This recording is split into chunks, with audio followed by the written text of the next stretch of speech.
கொஞ்சம் எல்லாருக்கும் ஒரு தயக்கம் இருந்திருக்கும். ஸோ உங்களுக்கு எப்படி இருந்தது? தயக்கம்லாம் இருந்ததா? நான் அதெல்லாம் அசால்ட்டா பண்ணிடுவேன் இப்போ பாரு அப்படின்னு. அதுக்கு முன்னாடி வரைக்குமே கத்தி தூக்கிட்டு ஹீரோட்ட அடி வாங்கிட்டு தான் சுத்திட்டு இருந்தோம், வில்லத்தனமா சுத்திட்டு இருந்தோம். ஃபர்ஸ்ட் டைம் பேருங்கிறப்போ நான் ரத்னாட்ட கேட்டேன், ரத்னா செட் ஆகுமா அப்படின்னு கேட்டேன். ஆனா அந்த கேரக்டரே டிபிக்கலான ரொமான்ஸ் சீன், டிபிக்கலான பிஹேவியர் எதுவுமே இருக்காது அந்த படத்துல.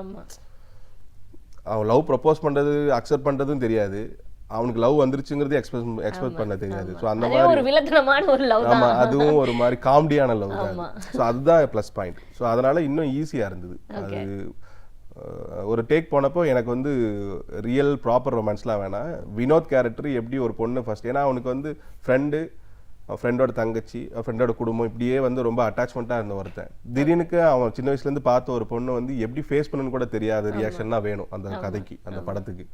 ஸோ வினோத் அப்படி ரியாக்ட் பண்ணாவே போதும் அப்படிங்கிறது தெரிஞ்சிருச்சு.